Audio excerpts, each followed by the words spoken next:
So yeah, this is the Boots Come in Pairs podcast. Why? Because when shortstop boots a ball to center field, that's what you yell, right? Boots come in pairs. Thank you, Brian Talbot. So yeah, myself, Brandon Magnuson, and Ryan Magnuson, and we're just going to talk about baseball, mostly the Cubs. We'll see if we can cover a little bit of other things, but that's kind of what we know the best. Hmm. So we'll start with the number one topic that comes up every time you talk about the Cubs lineup is Ian Happ hitting third every day, right? So we're just Right. in Arizona, and I'm standing at the top of the stairs, and this guy behind me, he's another Cub fan because there's tons of Cub fans out in Arizona, and he goes, "Man, I love Ian Happ. I just don't know why he has to bat third." I'm like, I can't argue. We've been talking. I mean, the inspiration of this whole thing is, we're talking in our group chat. We're like, why is he hitting third every day? What do you think, Ryan? Yeah. So Ian Happ is a just a interesting and confusing. I'm not even going to call it a topic. Just a ball player. So you think about just who he is as a player and his the outlook that people had when he first joined the organization. I mean, Cubs picked him pretty high, top 10 pick. I mean, and the Cubs have this history of really looking at the offensive players in a draft, and they're going to take the best bat available, best offensive player available.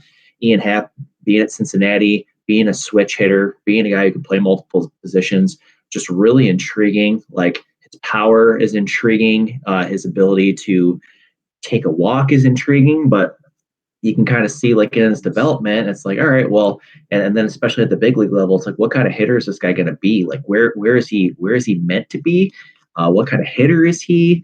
And you just have kind of seen it this year, especially as he's grown, as he's developed. You can see the areas of his game that are really strong, but I think it's a combination of things. Like the reason, like getting back on topic, why he's hitting third, it's like, well, do the Cubs have better options? Like, are the better options that they have, like, are they proven enough? Because it's like if you're thinking about it, it's like, okay, well, who would I hit third? Like, who's I going to mean, hit in this lineup that would balance it well? the third hitter is your I mean, they say a second hitter is your best hitter, but your third hitter is your best.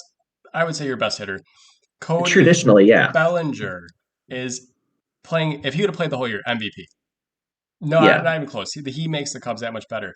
He's your best hitter. You want him in those RBI yeah. spots. Ian Happ has, was it 72 RBIs? Maybe 73, or he had a grand slam last night. 76 Yeah, I RBIs. think he's got 77 at the moment. It's Yeah. just because he's in that hole. It's just the opportunity. It's not because he's being super Hmm. productive. Oh, he's 3.1 WAR. I don't want to hear the WAR thing because it's Yeah. irrelevant. You're in that position. You should produce more than your stats are showing. You have 19 homers. Just not what you want from your three hitter. And he was Yeah. supposed to be that next prospect, to carry over. Okay, yeah, the 2016 Cubs, and then he's that next guy who came up. Who's, oh, I'm going to carry the torch, and he just hasn't done that to that level that Hmm. you need to put him in the three spot. I think that's the biggest thing is that we don't hate him as a player, but he doesn't have to hit third. Hit him seventh, hit him eighth. Yeah. You're not expecting much out of that spot. If you had 70 something RBIs out of your seven hitter, cool. Like that's a really Yeah. good lineup. But 70 out of your three hitter that's the problem. Yeah, and I think to your point, and I think you're 100% spot on with that, especially about just the production as we see it, like the traditional production. It's like I read the analytics book by Bill James. Goes into optimal lineups. It goes into different statistics. Takes a deep dive into it, but it's not like all the math where it's like you're getting bored of it. It keeps you hooked at the same time. And this how this concept of like run production and RBIs has turned from this like elite stat to something that's so overvalued, and it's really all about opportunity, like you said. Like if you have the opportunity, if the guys are on base, even if you get a hit one out of every four times, which that's Ian Happ's career average and his average now, he's hitting about 250. So that Yeah. means you're getting a hit one out of every four at bats. You're gonna, if you're a good enough team like the Cubs are, who score so many runs, like you're gonna get the opportunities to drive runs in. You look at a team like the Braves, they're going to have four or five guys who are about 100 RBIs this year. And it's like Right. that they are a very good team, but to me, that doesn't speak to the value of their players. You can't define the value of a player by how many runs they drive in, especially when they're in an optimal run producing situation. a lot of the time. Well, and it's what are you doing with those other three at bats when you're not getting a Exactly. hit? We saw it in Arizona. First inning, grounds in that double play. That killed the offense. That was your scoring chance, and Hmm. he killed it. And it's like sometimes it's a bat. What Bellinger is doing with his bat, even his outs are productive. And I just don't Yeah. feel like they're always productive with Ian Happ. And again, not bagging on the guy. He's a great guy. He's very, vocal. He has his podcast. He's, very personable, but like just not in the three hole. Um, No, and not in a position where it's like you got it, like you just said with Bellinger, like having productive outs. It's like, I mean, I'm keeping my eye on the game cast for the Cubs right now, and they have one out. They have men on first and second. Uh, Talkman, I believe, walked or got a hit, and Horner walked, and Happ comes up and strikes out. Bellinger gets walked, and then Swanson strikes out. So it's like you have an opportunity to move guys. You got to be ready for that pitch, and it's like you just look at guys like Swanson and you look at guys like Happ. It's like you are way too talented to not be productive in these situations. I understand Major League pitching; it's their job to find your flaws, but to me, the hitters have the same advantage that the pitchers do. They get to study film. They can make adjustments. They can do all that stuff. And like you said, there's 8 other spots in a lineup for a guy to hit. I mean, there's got to be, and especially with as hot as Seiya Suzuki has been, pretty much the whole since he got benched and brought back into the lineup, like he has been ideal for what you'd want in your three hitter, and he's been coming through in all the correct situations. So I don't know. I don't know if Ross has some kind of undying deal with Hap that he needs to hit in a certain spot. I know you want guys to get into a rhythm, but at the same time, man, you just got to look at the numbers. You got to look at things that are happening and the situations that present themselves and what guys are doing in those situations. right. Well, and analytics will say one thing, but again, you need to use your eyes too and be like, look, this guy's Mm-hmm. just not, he hit leadoff the other night and did amazing. And it was like, wow, okay, Mm-hmm. less pressure there to drive in those runs to produce. It's like maybe that's a spot for him. I know Talkman's Yeah, did a you're good setting job. the table. Yeah. Yeah. Well, it reminds me of, do you remember when Sammy was hitting four and Dusty just refused to move him out of the four slot? Like, oh, he's striking out 4 times a game and he's not himself. But it's like, we can't move him out of the four spot. It's like, why not? And then towards the end of the Yeah. year, they finally put him in the six hole, and it's like, oh, and then he like threw his back out and whatever. But like, that's what it reminds me of. It's like we're doing the same thing we're like that they always do. It's like, well, the analytics say that he's our three hitter. It's like you just did it to Seiya. You pulled him out of the lineup, and he's responded. It's like why does Ian Happ not get the Seiya Suzuki treatment and take a couple Mm-hmm. weeks and think about what he's done? Like maybe Yeah. he'll come back on fire. Like you know. And Yeah. And it's I just think you can line up east of this thing, but Ross is kind of going against what he said he would do. Is like, oh, like I'm not going to interject PCA. Well, he's done that because now essentially the summer of Talkman, which it has been, mm-hmm. your favorite player. But Yeah, no, I mean, I'm a huge fan. but Huge fan of Mike he's T. but he was like the catalyst for the whole kind of resurgence, I would say even. And then Mm-hmm. it's like Oh, all of for a sudden it's sure. like, oh, we're going to take some at bats away from Talkman. It's like you just said you weren't going to Why? mess with the mojo. But let's Yeah. keep Ian Happ in the three hole. Let's not mess with that. But Yeah. Yeah, and honestly, like a guy like Mike Talkman, like talk about a guy who, I mean, obviously there's times where we like everybody struggles, like it happens, but just talk about a guy who knows how to have a mature at bat, a guy who really hasn't gotten a real opportunity in this league, despite, and it just kind of goes to show it's like it's about the situation. Like he had a decent stint with the Yankees where he produced, but I mean, sometimes you're just a great player in the wrong organization. And I think Mike really just brought that professional attitude as a hitter, as a base runner, as a defender. I mean, remember earlier, I think it was like later July or earlier August when he robbed that home run. I mean, the guy just knows how to perform on the highest level, and it'd just be interesting to see him get even more of an opportunity, not get anything taken away from him. Almost see him get the Ian Happ treatment, where, hey, I'm just going to let this guy ride it out through the struggles, through the time. I mean, I know I made my comments earlier in the year, and I kind of bit my tongue about those, and he has cooled off a little bit, but just really getting to watch a guy play like that, I mean, he's just outstanding. yeah, I don't see him with the Cubs in the future, but I really hope he gets a shot. I really hope he gets a shot to play every day for a team. If it's the Cubs, that's great. But I just see with the way the organization's going, with the way Pete Crow Armstrong is kind of surging his way through the minor league system. I just see him being the everyday center fielder next year. So we'll Yeah, see how that goes. yeah, he probably will. But he's a feel good story, local guy, and Mm-hmm. he has a good game. So it's like hopefully Mm-hmm. catches on somewhere. But and so I was talking to Elena about this a while ago. This is like the most interested I'm in baseball because yeah, we have someone who we know who's in the game. So it's like you Yeah. kind of feel for those stories more because it's like everyone's got that. Yeah. I'm sure everyone from Palatine's like, oh yeah, this guy's The Palatine Pounder, yeah, dude. The Palatine Pounder. this is my guy. But yeah, I Yeah. mean, and then that'll let's segue that into our next topic, and that's the defense up the middle with Mm-hmm. Swanson, Horner, and when you have Swanson, Horner, and Bellinger, it's just that much better. But Yeah. just how different that feels compared to what we've seen the last couple years with it is Mm-hmm. you have a shortstop, and he's Yeah. arguably of the free agent shortstops this year. Swanson is having the best year, but he's just the They most knocked it out.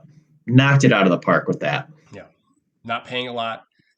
His contract is 7 years, not 14. He's not going to be Yeah. 45 years old with his cane going out there with no knees. He's going to be here for his prime. His timing is incredible. That's what Horner was talking about a couple weeks ago. Is that just that's what he notices because Nico Horner was a good shortstop. He's a great Yeah. second baseman. They should have two Gold Gloves up the middle. But they Yes. said and you see it when he plays. I mean, he knows when he's got to throw the ball faster, and then he also Mm-hmm. knows when he doesn't have to rush it, but he also just gets the ball there in a good throw, and it's never a wild throw. Like we saw Javi used to have sometimes those like Yeah. really wild throws, and he's an electric player too. But like he's Dansby Swanson has been phenomenal, and just having both basically two shortstops up your middle Mm-hmm. is I don't know you can ask for more than that. Yeah. And just the defense in general this year has been so much better. It has. They have not been giving up a lot of outs in the field. I mean, except for tonight, except for when Hendricks is on the mound. That's when they induce the ground Yeah, balls. Hendricks tends to pitch to that, but I think that, I mean that leads into another thing is that like I think the Cubs in general are exceeding expectations, so that's why they're going through this stretch right now where they maybe are not playing their best baseball, but they're Mm-hmm. exceeding expectations, and they really don't have the pitching staff.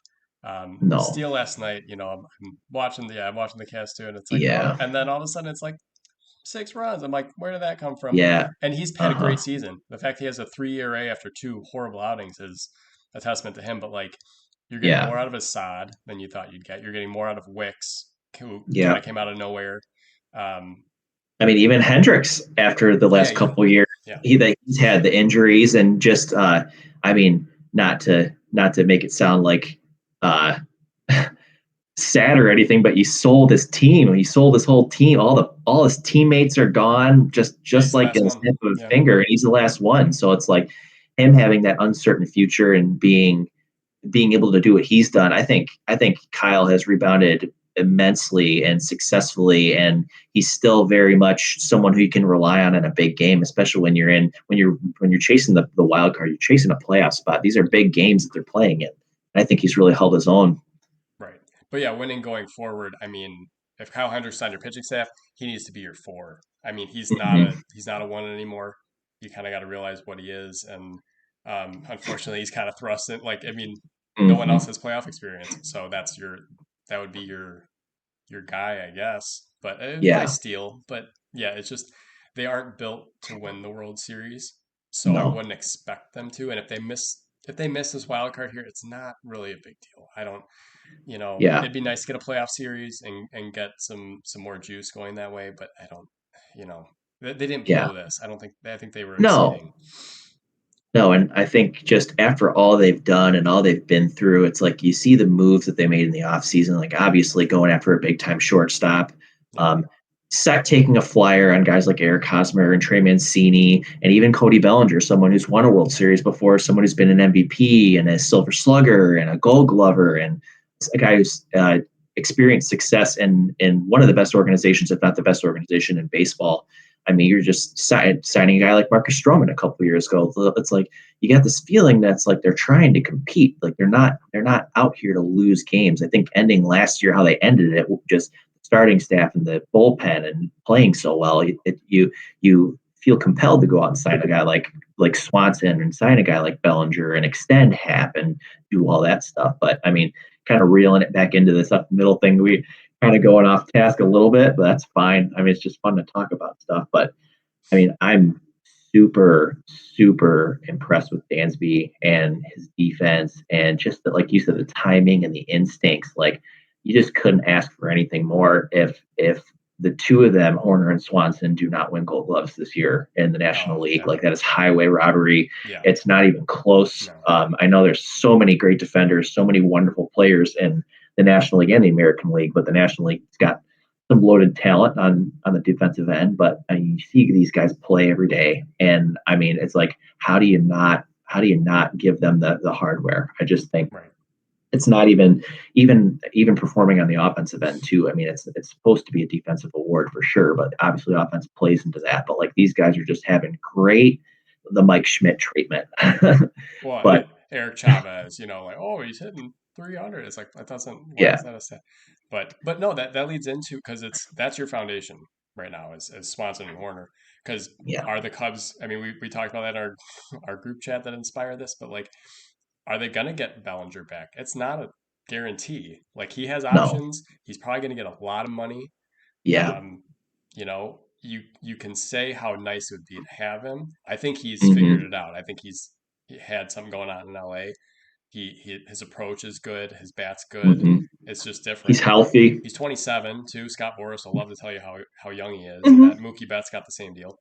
But like, I mean, could the Dodgers re-sign him? They might. I don't know if you want to go back there, but it's not guaranteed because he's not signed. So Yeah, your guys are going to be Swanson and Horner, and yeah, let's see what you build around him and what the offseason brings. But you can't bank on the goodwill of Cody Bellinger to come back to the Cubs because yeah. I wouldn't blame him for getting more money. He took the 1 year flyer. The Cubs took it because they were like, oh yeah, we'll see how it works, and it's And worked. it's worked. But I mean, the guy's just played exceptionally, and I mean, planning for say, I mean, as a Cub fan and as a baseball fan, I think that I mean, I'll say baseball fan first. The Cubs being successful is good for the game. Like they're an old school yeah, team. Their park is beautiful. The fans are passionate, whether they're winning or losing. It's just I would argue that it's one of the and you and I have been to, I mean, going on 2/3 of the stadiums in the United States, and we've been to a lot of places. We've been in a lot of environments. We've been in playoff environments. I have never been to any other environment like Wrigley when it's buzzing. Like it's no, not even. yeah, I've been to Fenway. We've been to an American League Championship Series game in Detroit where right. the Red Sox and Tigers are just going tooth and nail against each other. And I mean, just a Goliath of a game. Like that was incredible thing to be a part of. But to be at Wrigley when they're good, I mean, Well, it's just anytime you go to electric. Cubs Cardinals and they're both good, it's like you could feel but you're Yeah. right because you go to other stadiums and like they're not sold out. We've been to like 2 years before Houston wins the World Series. There's 8,000 people there on a Tuesday. hmm You go to I know people are like, oh, Cub fans are just whatever, but you know what? No, they show up and it's a great atmosphere. But when they're good, that's when it's hmm more than just making cup snakes in the bleachers. Like they're Yeah. it's not just a party on a Saturday. It's like, it's a baseball buzz. So Yeah. yeah, you're right. It's when and you know what? They have no excuse not to sign players.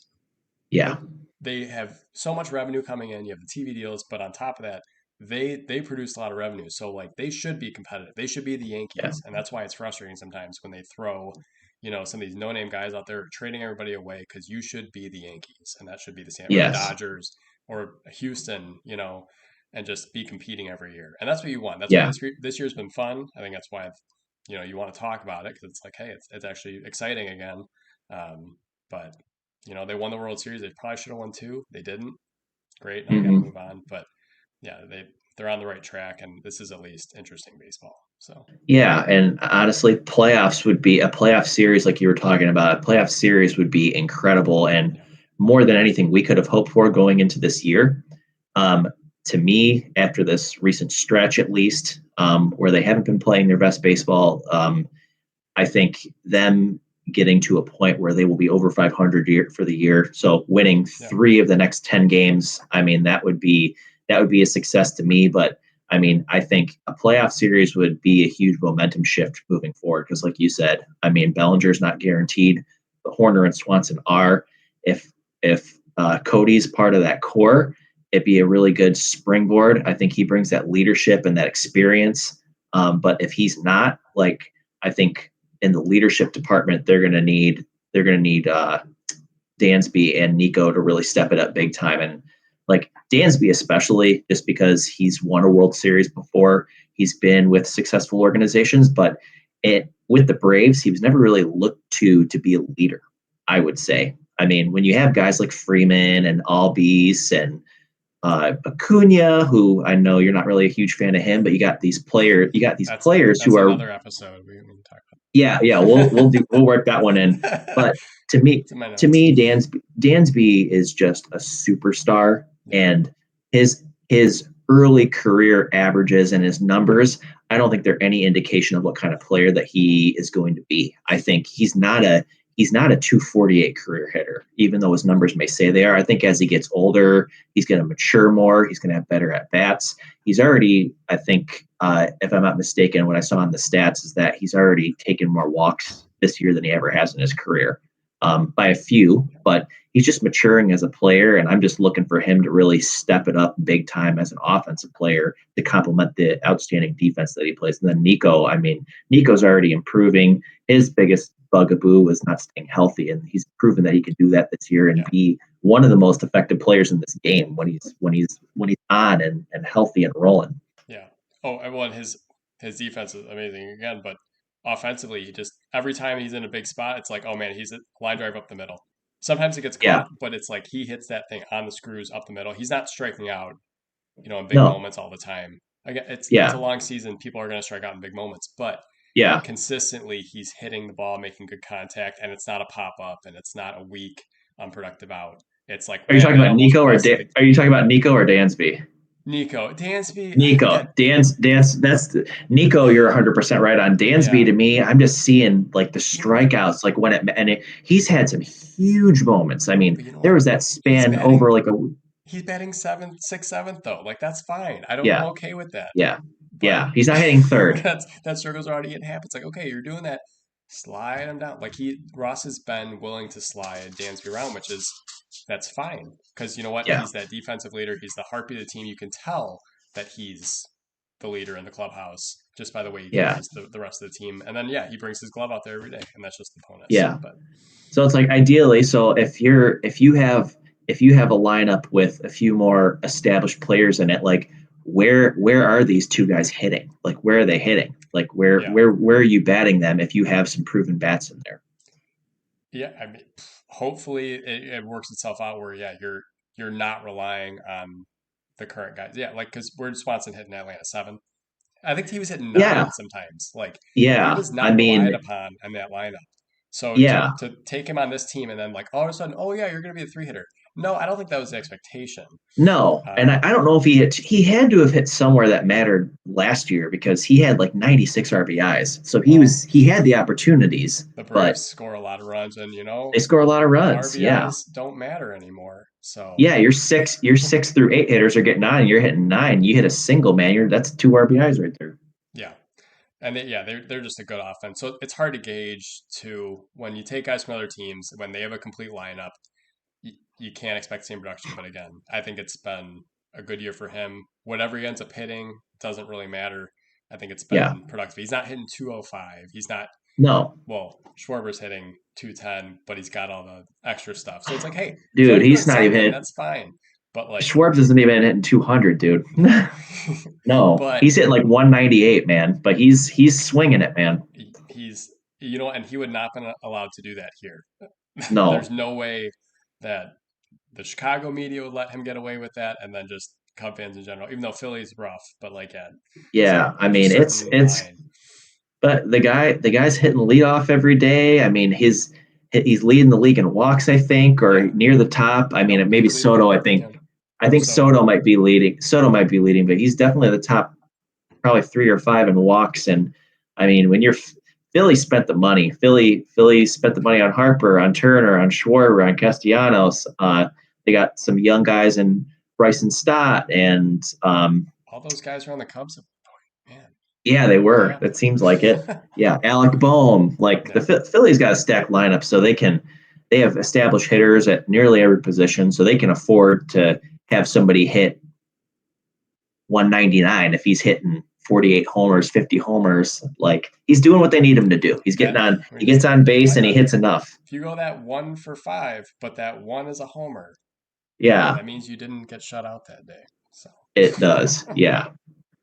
But yeah, I mean, I'm just overly optimistic and thankful for this up the middle defense for just their future and how hopeful they are. I mean, they got a lot of young talent coming through, and it's like, who would have thought that the Cubs are in like a playoff position, and then they have one of the top minor league systems as yeah, well. I mean, for years they were drafting like pitcher, pitcher, pitcher, pitcher, trying to get the pitching back to where it was. And now you got guys like Cade Horton coming through, Ben Brown making the trade for Ben Brown from Philly, trading Robertson for him. He's a fireballer. Assad has really pitched well.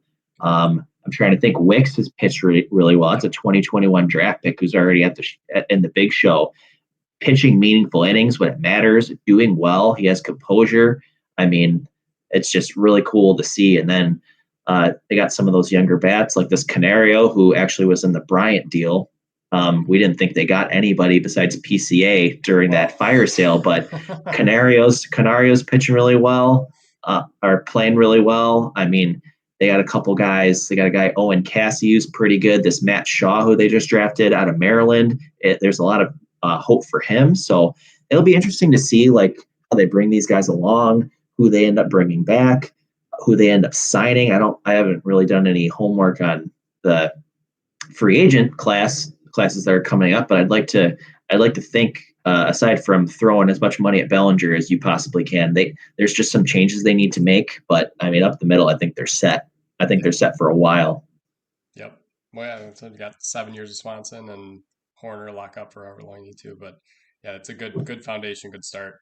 Probably need to find a Yeah. catcher. I don't know if Amaya is the guy, but we'll see. Yeah, Jan he's Gomes another is guy great, who's so yeah, we'll see. Jan's been wonderful as well. Just a really pleasant surprise, great Yeah, veteran presence in the clubhouse. Really affected this team in a positive way. And again, talk about big hits when it matters. I mean, I would argue that this entire second half of the season has been everything's been meaningful. So yeah, people can dog on these guys as much as they want, but the big moments when they were one of the best teams in baseball for like a month straight, I looked at it again from the All Star break until that first Diamondback series, the Cubs only lost 2 series that entire time. So that's how good of a brand of baseball they were yeah. playing in all facets. Well, that's what we were So talking about. Is that hey, just keep winning series. You can lose a game here and there, and then yeah, they lost to the Diamondbacks. They yeah, lost to Colorado. They lost to they'll, Arizona again. It's like yeah, now and you're then they're yeah, blowing it to Pittsburgh. It's like it's just confusing and it's just tough to watch at times because you just know what this team is capable of. But again, like what did we really expect going into this? I mean, yeah, it's just they have exceeded expectations. You